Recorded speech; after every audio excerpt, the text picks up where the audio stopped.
everyone, welcome back to the channel. I'm Ganyan, thank you for stopping by. Today we're talking about XDefiant, the Call of Duty killer, the Call of Duty challenger, the one new game that everyone's playing right now. It's in beta. As of recording this video, there's no online servers right now. I play on console and the servers went down for a patch or something. So I have limited gameplay, so excuse me if I reuse the same gameplay. For now, let's talk about it. What is it? Is it good? Is it not good? What is XDefiant? But before we do that, if you like the video, please like, subscribe, it really helps out the channel. I only have 2% of my viewers subscribed, so it would be really much appreciated. Without further ado, let's get into the video. So usually, if you know my channel, I like to talk about open world games, RPGs, these kind of stuff, but sometimes I like to make exceptions. Sometimes some games are really special and I like to talk about them even though they're not really in my genre. And in this case, XDefiant has been excellent in the beta so far. I do have some problems which I will get to, but mainly the game is really good. If you know me, you know I'm a big Ubisoft fan. I played Far Cry, Assassin's Creed, Watch Dogs. The only one I didn't play is Tom Clancy. I played Tom Clancy back on the PlayStation 3, but I didn't play it since. I don't have anything against it, but I didn't get the chance to play it. It's not my thing. But I do know Ubisoft and I do know their worlds, and I have a lot to say about this game. But let's start with the most important thing, the gameplay. It's smooth, but it needs polish. When you throw a grenade it feels off and the hit markers are kinda meh, but other than that, the gameplay is really smooth. It's like Call of Duty as it used to be. I'm sure you heard this line before with many other reviewers. The game is fun, it's fun to play. The time to kill is perfect in my opinion. It's not too high but it's not too low. It doesn't feel like you get shot around the corner and you die instantly. It doesn't feel like it's all about who has the better connection. It has gunfights, it has strategies, it has stuff to do. You won't die in 2 bullets, which is really important to me. That's why I usually prefer Treyarch games and not Infinity Ward games, because in my honest opinion, higher and more long time to kill is better for a competitive game, and just better as a game as a whole. The second thing I wanted to mention is the graphics of the game. It looks good, and the only way I can describe it, I've given it a lot of thought, and what I have to say is that graphically it's bad, but artistically it's amazing. I really love the art design of the game, I love the locations, I love that it's characters we know, factions we know, I love that they got Libertad. It might mean that we get Eden's Gate or other Far Cry factions in the future, which I would love to get.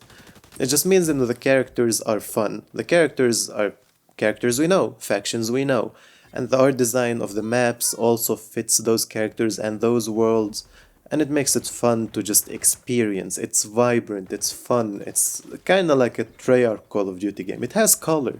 It's not muted and dark. But graphically, when it comes to like the whole settings of the game, it just feels low to me. I don't know if it's just me, I play on PlayStation 5, but it feels like graphics are on the lowest setting.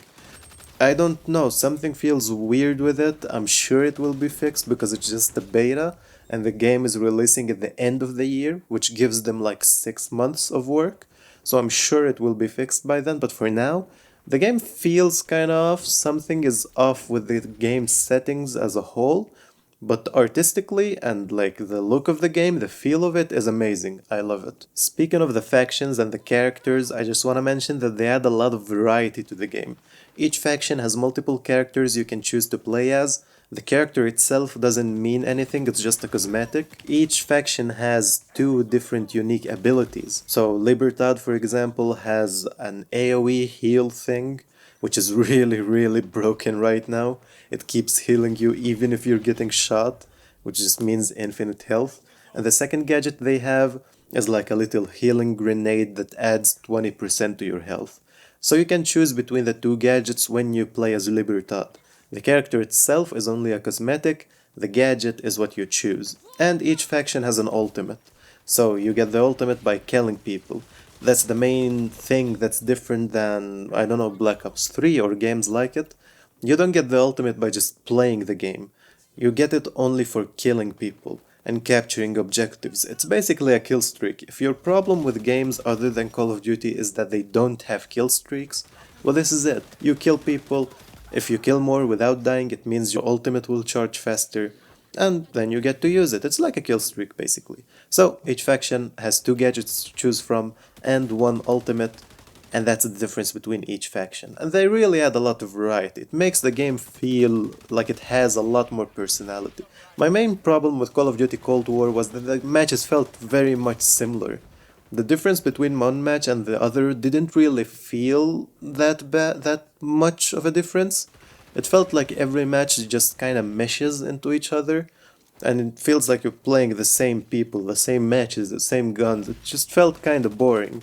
There was no variety. That's why I have been always a big advocate of getting back the shield from Black Ops 2, the shield that you can plant down in the earth, because anything, just anything like this adds variety to the game, and the factions and XDefiant ensure that each match will feel different. I had matches where I played just against 6 people playing as Libertad characters, so it's 6 people who just keep healing themselves. I had matches with people who play as the spy characters, so they keep like disappearing. I had matches of mixes of factions. It means that every match is different, every match is unique, and you won't get bored as fast as with Call of Duty Cold War, for example. And these factions really open up a lot of opportunities and ideas for the future and the playstyles for the game. If you're a sniper, if you like to snipe, you can choose the spy character that disappears or the one that gives you intel around, basically a minimap, a UAV. You can choose that and play as a sniper. It really helps each person just find a playstyle that they like. One of my favorite characters is from Tom Clancy, the faction that belongs to Tom Clancy, the Breakpoint, I think. And their thing is, the gadget that they have is that they can put up a shield, like a Titan in Destiny, a shield wall. And I've been really enjoying that, and it really emphasizes my playstyle. I do love to capture objectives, so choosing a character like that is really fun for me. It makes it more fun for me to play the game, and it makes me feel like the character I'm playing as is kinda like me. It emphasizes my playstyle, helps me get to my playstyle in a better way. Which means in the future, the more characters they add, the more factions they add, means more playstyles, more mixes of playstyles, and they already promised that each season is gonna have multiple guns, multiple maps, multiple factions, or I think maybe just one faction, but still, that's good. One faction per season is really good. Every 3 months, one faction. So, more playstyles are coming in the future, but even as of right now, 5 factions do provide a lot of variety in the gameplay. The last thing I wanted to say about the factions is that they have different announcers. I didn't realize this until my 3rd or 4th match.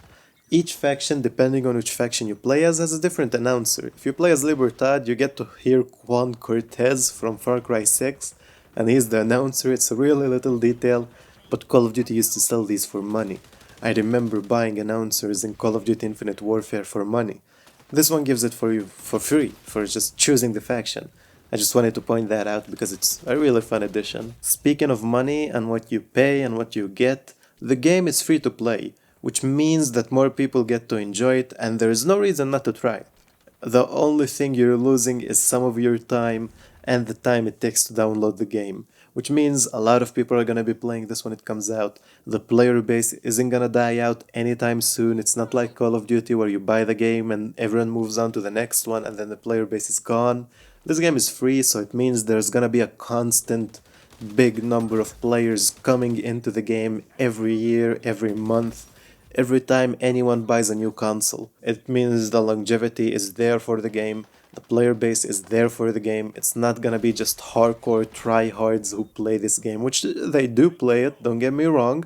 I've seen a lot of bunny hopping and just annoying tryhard kids, but there are good people too. There are people who just play casually like myself. And I really do think that's a good thing, and it comes because the game is free to play. And the last couple of things I want to mention is the daily XP for the game. They give you daily XP challenges to grind and general challenges, which means challenges that give you characters, weapons, gadgets. You don't get the gadgets and stuff by leveling up, you get them by just going through challenges, which is, I think, it's a really good thing. I mean, leveling is fine, but doing it through challenges means that if I want a specific assault rifle, I can just check the challenge for it and go for that challenge specifically. which means that people who come to the game as new players will be able to get to their preferred playstyle faster, and it will make them feel like they are working towards something they love, not just leveling up randomly.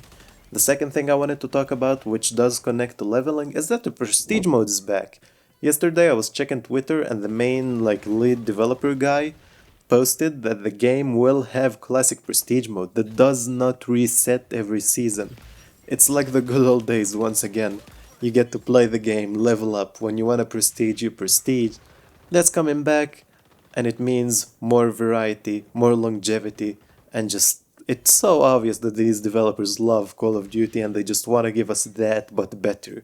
They want to give us an evolution of Call of Duty, and I'm all there for it. And the last thing I wanted to mention is the mastery camos. There are 3 mastery camos in the game. You get them by leveling up your weapon, and they look fine. There's bronze, silver, and gold.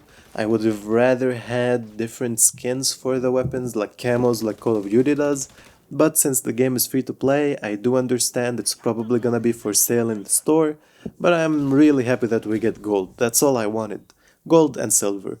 And you can get those, they do exist in the game, and you get them by leveling up your weapon. It's not gonna be pay to win, it's not gonna be in the store.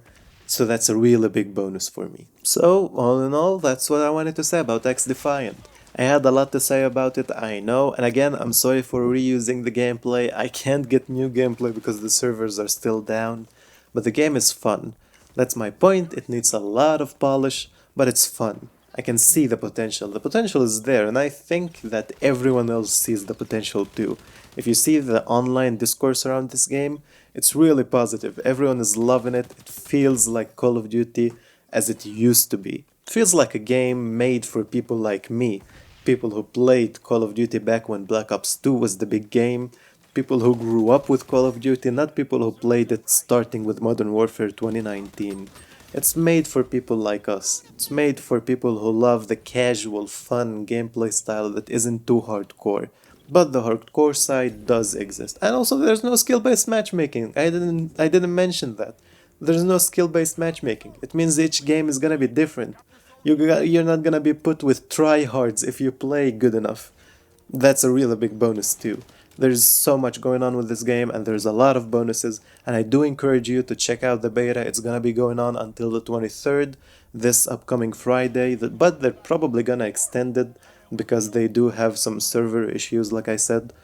But other than that, let me know what you think. Please check this game out, and if you do, let me know down in the comments what do you think of it. But other than that, I have nothing else to say. Thank you for watching. As usual, if you liked the video, please like, subscribe. I do have a lot of open world videos coming up soon. That's my main niche and genre that I love to play. So if you are interested in that, please subscribe to the channel because there's gonna be a lot of that. Thank you for watching, as usual, and I hope you have a nice day.